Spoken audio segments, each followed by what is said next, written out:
세계 최강의 해군이라고 하면 역시 미국 해군이죠. 그야말로 2등하고의 격차도 엄청나기 때문에 미국 해군하고 범줄 수 있는 그런 국가는 현 시점에선 없습니다. 그런데 슈퍼맨한테도 약점이 있듯이 그 강한 미국 해군한테도 약점이 하나 있거든요. 그래서 이제 앞으로 패권 전쟁에서 굉장히 중요한 부분 중에 하나가 미 해군의 이 최대의 약점을 미국이 어떻게 보완하느냐, 그리고 중국이 이 약점이 있는 기간 동안 어떻게 파고들 것이냐, 이 전략에 따라서 패권 전쟁이 굉장히 중요한 전환점을 맞을 수도 있습니다. 이 사실을 누구보다도 잘 알고 있는 게 미국 자신입니다. 그래서 국제전략문제연구소에서 최근에 이 관련해서 보고서를 내놨습니다. CSIS, 아마 들어보신 분들이 굉장히 많을 텐데 가장 중요한 현안에 대해서 시의적절하게 보고서를 내놓는 것으로도 유명합니다. 그런데 이 보고서가 나온 날짜 6월 5일입니다. 어떤 보고서냐? 중국의 해군력 증강 분석이란 보고서인데요.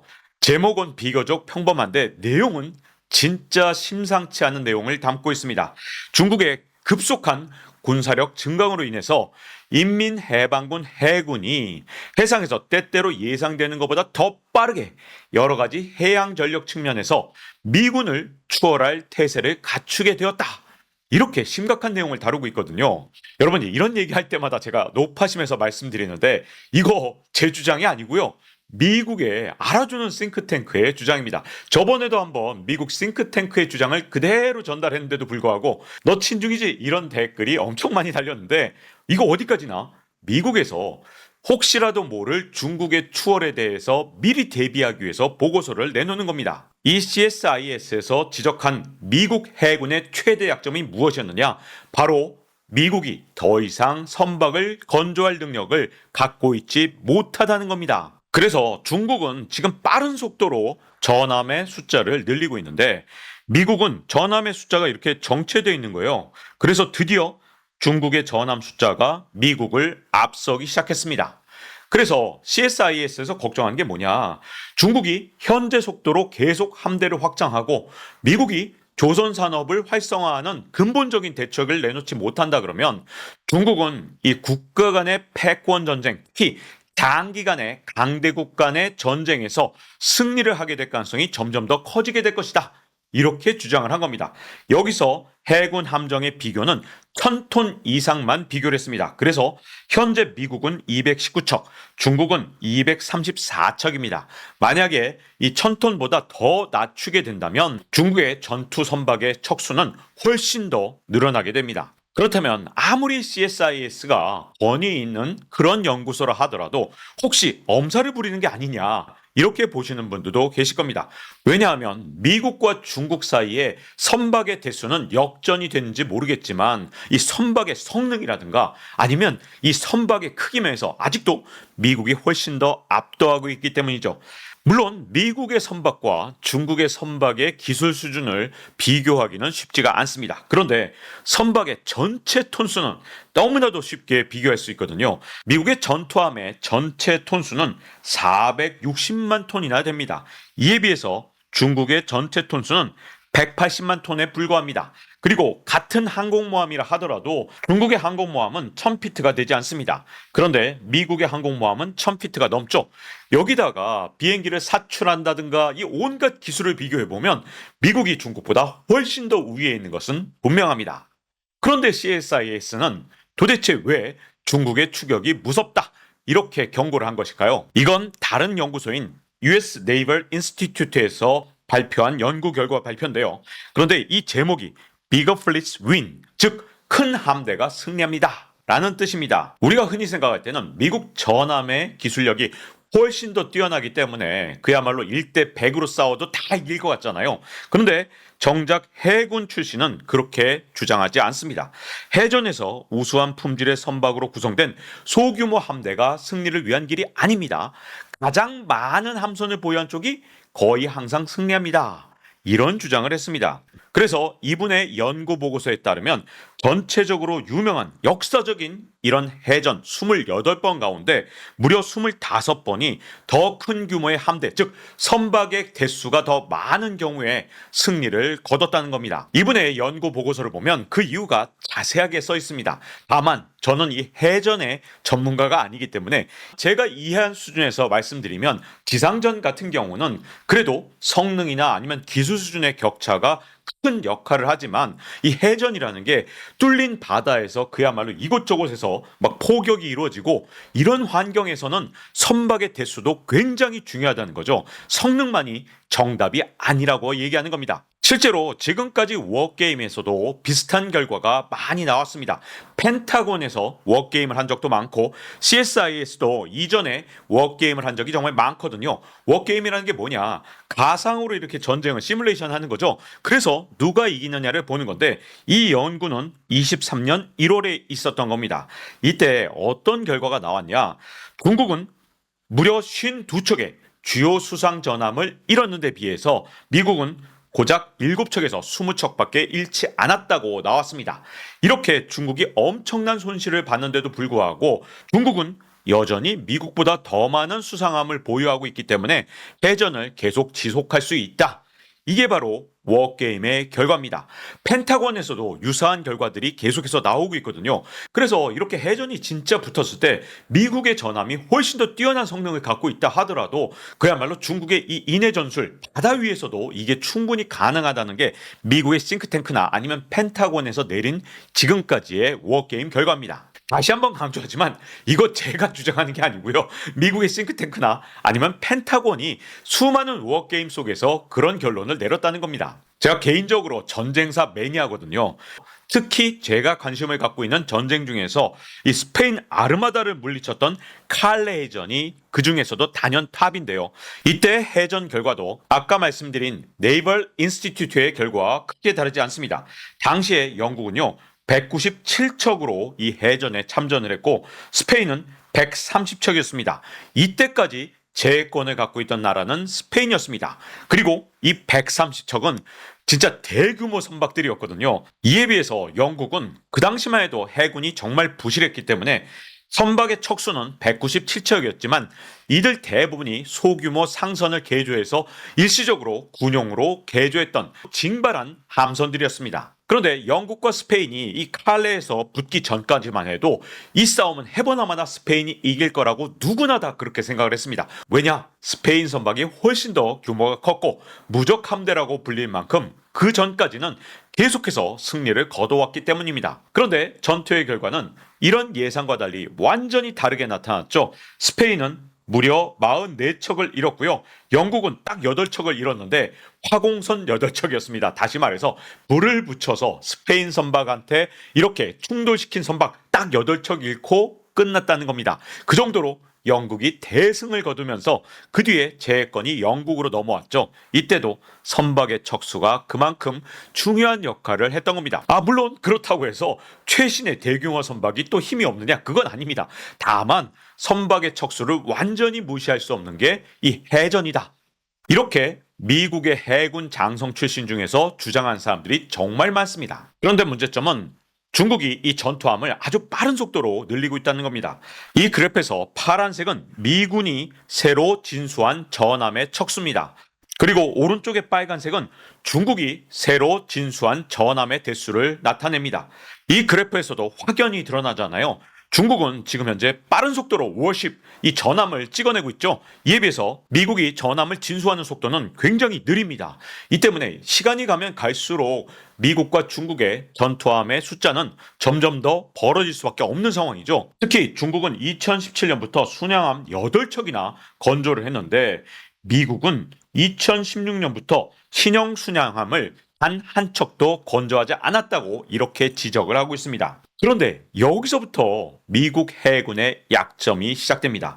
2010년 이후에 중국 군함은 약 70%가 진수가 됐습니다. 그러니까 다시 말하면 중국 군함의 약 70%가 최신 전함이란 뜻이죠.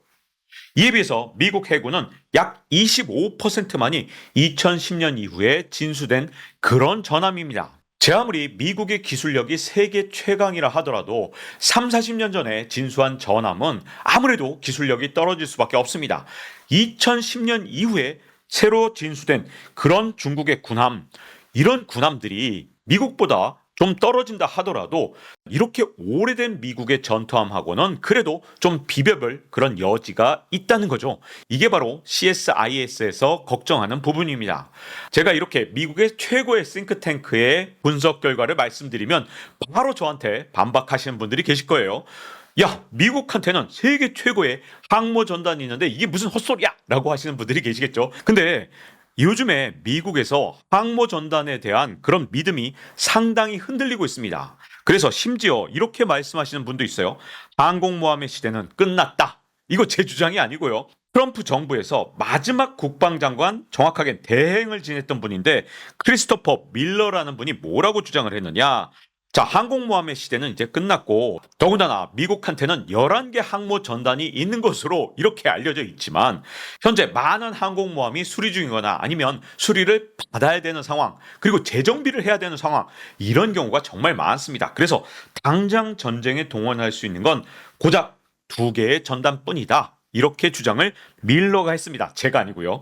그런데 이런 의구심을 갖고 있는 게 밀러뿐만이 아닙니다. CSIS도 이런 평가를 해요. 항공모함에 대해서 이제 논란이 굉장히 많이 가속화됐다. 특히 항공모함이 해군 대 해군이 싸울 때 도움이 될 것이냐에 대해서 이제는 더 이상 확신을 할 수가 없다라고 얘기를 하면서 미국이 지금 항모전단에 대해서 너무 많은 의존을 하고 있는 게 오히려 약점이 될 수도 있다는 평가를 합니다. 다만 이건 어디까지나 해군 대 해군이 싸울 때 라는 한정이 되어 있는 겁니다. 당연히 항모전단으로 다른 나라를 초토화시킨다. 미국의 항모전단 하나면 진짜 한 나라의 공군력 정도는 마비시킬 정도로 강력한 화력을 갖고 있는 건 분명하죠. 그런데 미국하고 중국의 해상 전력을 완전히 차이나게 만드는 것, 그건 바로 핵 추진 잠수함이라고 보는 거죠. 특히 미국의 핵 추진 잠수함의 대수 자체가 많고요. 여기다가 기술력도 세계 최고라 잠수함은 그 자체가 스텔스 기능이 들어가는 셈이잖아요. 그래서 이 핵 추진 잠수함 때문에 미국이 아직도 압도적인 우위에 있다는 건 분명하다고 봅니다. 다만 중국이 2035년까지 잠수함 전력을 80척까지 확대하고 나면 미국과 중국의 해군 전력 격차가 상당히 축소될 것이다. 이게 앞으로의 걱정인 겁니다. 물론 그렇다고 해서 중국이 역전한다는 뜻은 아닌데 지금처럼 압도적인 우위를 계속 유지할 수 있겠느냐? 여기에는 의문이 든다는 거죠. 여기까지 이렇게 말씀을 드리면 이런 질문을 하실 거예요. 아니, 미국도 전함을 건조하면 되잖아. 미국은 세계 최강의 국가인데 왜 전함을 안 만들겠어? 얼마든지 돈도 있고 만들면 되잖아. 이게 안 됩니다. 왜냐하면 미국의 조선 산업은 사실상 붕괴된 상태거든요. 자, 이 그래프는 각국의 선박 건조 능력을 나타낸 건데요. 압도적으로 많은 게 역시 이 파란색 바로 중국이죠. 그 다음은 한국입니다. 그리고 일본이 그 다음을 차지하고 있는데 여기에 미국은 그래프에 아예 나타나지 않습니다. 그러면 선박 인도 기준으로는 어떠냐? 2023년을 기준으로 미국은 고작 0.1%에 불과합니다. 그러니까 미국의 선박 건조 능력은 그야말로 거의 없는 것이나 다름없다. 이렇게 볼 수 있는 거죠. 이에 비해서 중국은 50%, 한국은 26%, 일본은 14%입니다.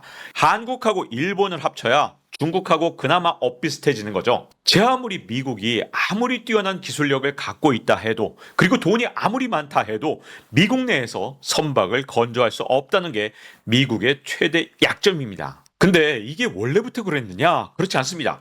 원래 미국이 이렇게 제해권을 갖게 되고 선박 수송 모든 것을 장악하게 된 것은 바로 미국의 강력했던 조선업 덕분이거든요. 2차 세계대전 때만 해도 미국 전국 곳곳에 조선소가 정말 너무나도 많았습니다.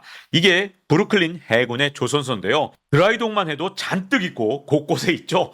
당시에 미국은 자기들이 원하기만 하면 얼마든지 선박을 찍어낼 수 있는 강력한 조선 역량이 있었습니다. 그래서 2차 세계대전 당시에 단 5년 동안 리버티급 수송선만 무려 2,710척을 건조했습니다.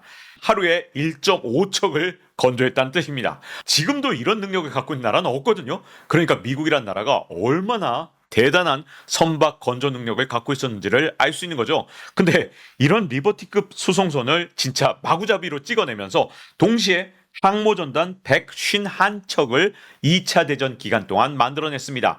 그야말로 미친 생산력이다. 이렇게 말할 수 있었던 게 바로 미국의 조선업이었습니다. 그런데 이미 제가 지식한방에서 소개를 한번 시켜드린 적이 있지만 이 조선업을 끝장내신 분 바로 레이건 대통령이죠. 물론 제가 그때도 말씀드렸지만 레이건 대통령은 어쩔 수가 없었는지도 모르겠습니다만 어쨌든 중요한 건 당시에 미국 경제가 조금 휘청거리니까 미국이 잘하는 거에 집중하자. 그래서 제조업을 거의 버리는 선택을 합니다. 특히 가장 먼저 버렸던 게 조선업입니다. 그래서 레이건 대통령 때 보시면 미국의 선박 건조 능력은 그야말로 한순간에 나락으로 떨어집니다. 그나마 전함은 좀 만들다가 이것도 결국은 조선업 기반이 사라지니까 전함을 만들 수 있는 능력도 결국은 시간이 가면서 떨어질 수밖에 없었던 거죠.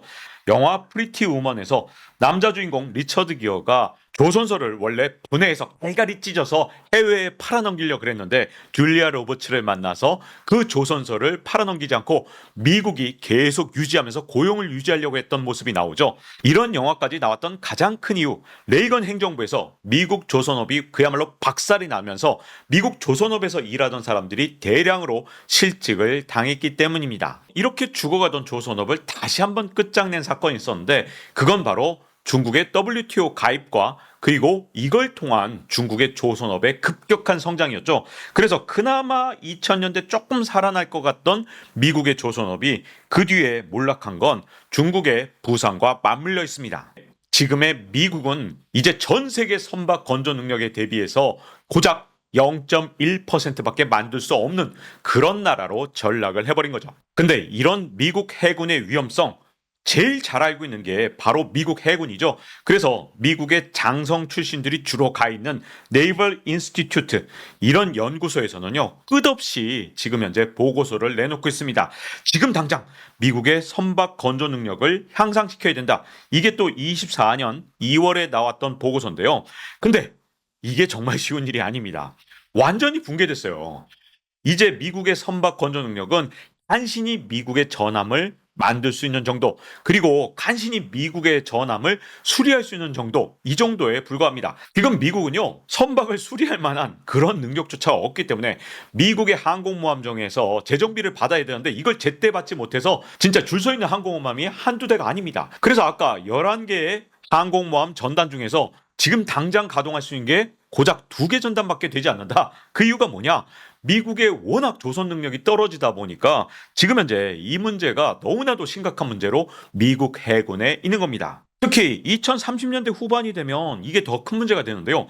중국 해군의 90%는 새로 건조된 선박으로 채워질 겁니다. 근데 이때까지 미국의 선박 건조 능력이 향상되지 않으면 미국의 전함의 거의 80% 이상이 노후화된 전함으로 바뀔 가능성이 있습니다.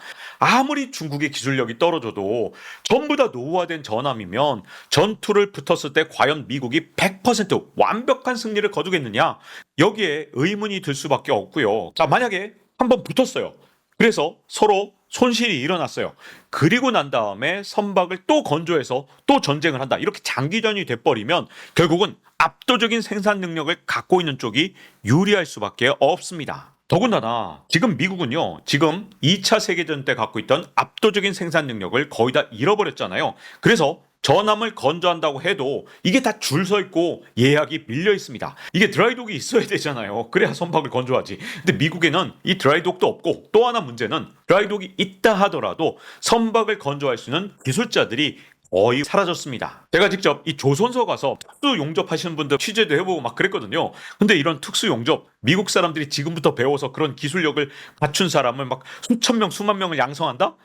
아무리 미국이라도 지금 시간이 많이 걸릴 수밖에 없는 상황이죠. 그래서 미국 해군의 최대 약점이 뭐냐? 결국은 조선업 자체가 붕괴되면서 미국에서 더 이상 전함을 예전처럼 빠른 속도로 찍어낼 수 있는 능력이 사라졌기 때문에 만약에 패권 전쟁이 장기화되고 한두 번이라도 해전을 해서 서로 선박을 잃어버린 다음에 빠르게 확충하는 능력이 굉장히 약화되어 있기 때문에 중국은 이 틈새를 언젠가는 노리려고 할 가능성이 있다는 겁니다. 그래서 지식 한방에서 바로 직전에 제가 업로드했던 게 있죠. 중국이 대만을 침공하지 못하는 결정적인 약점 두 가지. 그 이유가 뭐냐? 이렇게 석유를 수송해 와야 되는데 만약에 강력한 미국 해군이 이런 해상 운송로를 다 막아버리면 중국이 석유 공급을 받을 수 없기 때문에 이 전쟁을 오랫동안 끌고 갈 수 없어서 중국이 대만을 침공하기가 당장은 매우 어렵다고 말씀을 드린 겁니다. 자, 그런데 만약에 중국의 잠수함이 80척이 넘는 2035년은 혹은 더 시간이 가서 2040년대가 되면 중국의 잠수함은 100척도 훨씬 넘어설 겁니다. 근데 미국의 지금 현재 선박 건조 능력으로는 중국을 따라잡기가 굉장히 어렵습니다. 그래서 시간이 가면 미국의 제해권이 완벽하지 않아지고 틈새가 생길 수 있다. 이게 미국 해군의 약점이고 제해권에서 가장 치명적인 문제가 될 수 있습니다. 그런데 계속 거듭 말씀드리지만 미국도 이 사실을 너무나 잘 알고 있죠. 그래서 계속해서 우리한테 SOS를 치는 겁니다. 도와줘요, 한국, 일본. 이게 바이든 정부의 해군성 장관도 한국, 일본한테 도와달라고 하고 트럼프 전 대통령의 마지막 국방장관 대행도 우리 한국까지 직접 와서 제발 좀 한국 도와달라 이렇게 얘기를 하는 이유, 미국한테는 사실상 선박 건조 능력이 완전히 마비된 상태니까 2023년 선박 인도 기준으로 한국 26%, 일본 14%, 너네가 도와주면 40%네. 그러니까 좀 도와줘. 중국 50%? 야, 우리 미국의 기술력하고 한국, 일본이 합쳐지면 중국 같은 거 충분히 누를 수 있어. 이렇게 지금 미국이 SOS를 치고 있는 겁니다. 하지만 CSIS 리포트에도 나와 있듯이 미국에는 존스 액트라는 게 있습니다. 이게 뭐냐면 미국의 모든 전투함은 반드시 미국 내에서 건조를 해야 됩니다. 그러니까 이 법 때문에 한국과 일본의 조선 능력이 아무리 뛰어나도 미국의 전투함을 한국이나 일본의 조선소에서 만들어 달라고 요청할 수는 없습니다. 그래서 장기적으로는 미국이 조선업을 강화해야 된다. 이런 결론으로 끝나죠. 근데 앞서도 말씀드렸지만 중국의 잠수함 전력이 급격하게 미국을 추격하는 게 멀지도 않은 2035년입니다. 고작 10년밖에 안 됩니다. 이 패권 전쟁에서 10년이라는 시간은 굉장히 짧은 시간이거든요. 당장 급한데 자력으로 조선업을 키울 수 없는 미국. 그러면 뭘 요구하느냐? 한국의 조선업체마저 미국으로 끌어갈 가능성이 굉장히 커진 거죠. 왜냐?